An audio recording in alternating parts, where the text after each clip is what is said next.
Hello, welcome to Joe and Zach Survival. Today we're going to harvest some cattail root and try to do several things with it, eating it, getting the starch out of it, and talk a little bit about it. When you pull these up, you always want to make sure that when you peel them, it's white on the inside. These older ones here that are yellow or brown on the inside, they're no good, they're dead. So see if we can get a few more. Okay, so maybe 15 minutes of pulling around, you kind of get the knack of it after a while. Instead of pulling on the plant, you dig around the plant, you see the roots that are going sideways. And I got quite a few here, I think enough to do what we're going to do today. So let's bring these home and give it a try. Okay, what a mess. Here we've got all of our roots that we took out. Some of these I think are a little bit not going to be good because they're not white, but we'll go through them and I'm going to get them washed up. And then we'll start tearing them apart and see what we can do with them.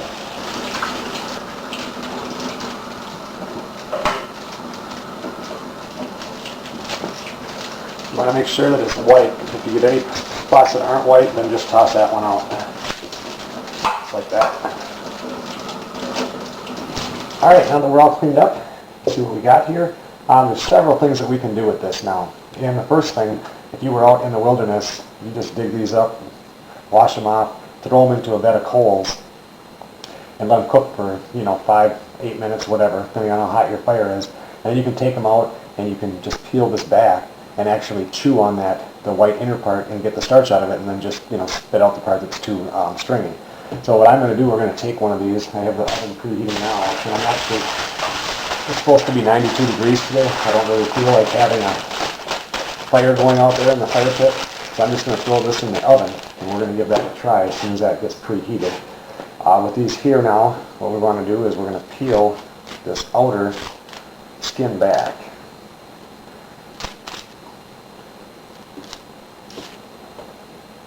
So we get down to this core, and it's a distinct core.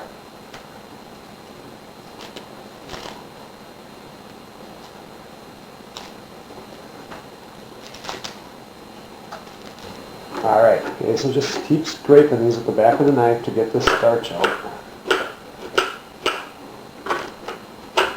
Remember, you're going to get these stringy hair things on here, and they will pound up, and we just want to get most of those out of there.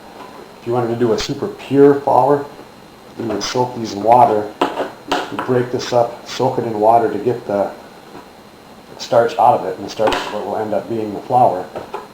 In the end, you wouldn't have any of that strings, but I don't have to have pure flour when I'm out there. So just keep scraping this up like this.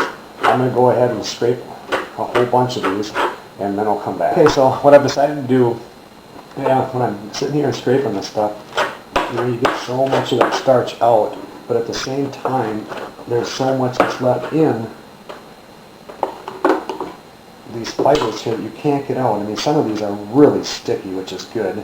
But what I'm doing is I'm throwing these in some lukewarm water, and then I'll take my fingers and we'll separate them, and that starch will float to the bottom. It'll give us actually a pure flour, but I'm doing it here just so I'm not wasting so much. This one is put into the oven, and it should be done now. You just want it on enough to just steam it. Ouch.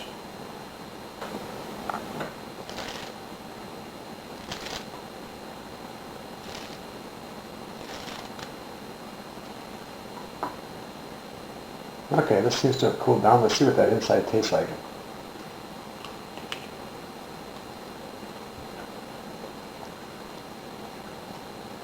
It's not bad, it's just the starch.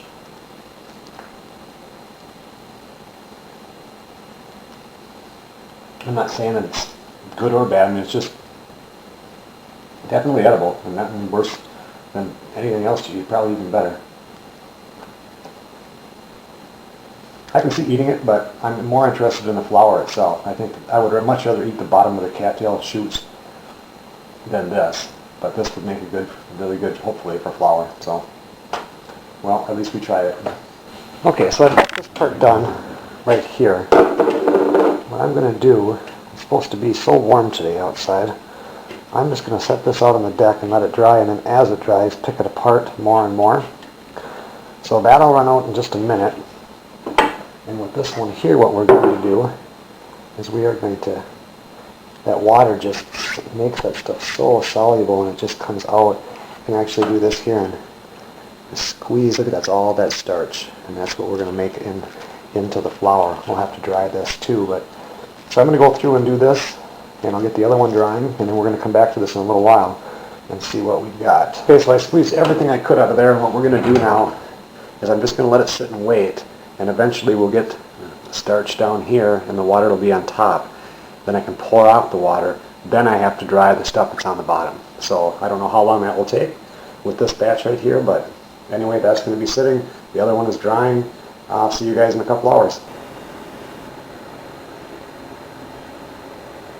Okay, now I don't know if you can see this, but on the very bottom here, the flour has separated, or it's sifted down. So now I'm going to pour this water off, and we're going to pour more water in and mix it up and do it one more time. Here we have the ones that we have drying out on the deck, and if you ask me, this is the way to go. I don't think I would have had to try to take that pollen out of it either. I think it would have been better just to strip them, lay them out, let them dry, and just take your fingers like this and get it out. I mean, look at that. That's already turning into nice flour, and I haven't even tried to get it to squish down at all.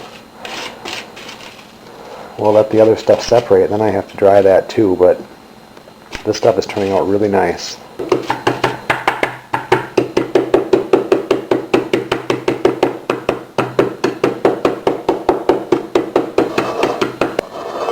This works really good because the cast iron pan is coarse. It really crushes this stuff up nice.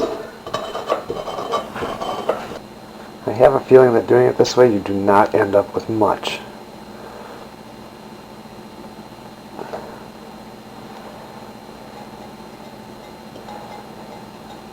Alright, we'll throw that out on the deck and let that dry. Well, our stuff is drying out pretty good. You can see it's getting thicker. There's not quite as much there. It's very warm. It's 93 degrees out today, and this pan is almost too hot to touch, so I don't think it'll be another hour maybe and that'll be dried out, but just wanted you to see it one more time before it turns into, hopefully, flour. Alright, well, our cattail flour project is finished. We have two different types here. We got this one here. This is the one that we did where we just took and dried it in the sun. It's a little bit coarser. It smells really good. I think this would work fine for flour, but it is coarser. This one here now is the one that we put into the water and let it sink and took out and just let the starch sink down, and this is like powder. It's, how could I explain it? I don't know. This is more like, say, it's salt. It feels like salt in your hand. Maybe pepper. This one here feels more like a fine sawdust. So that's the two ways right there. I'm not going to cook anything with it tonight, but we know that it works, and I think this is just a great idea for making a flour substitute.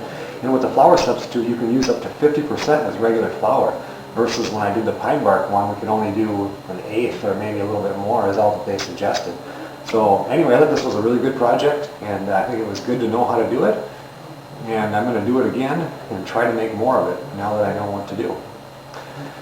Thanks a lot for watching the Joe and Zach Survival Channel.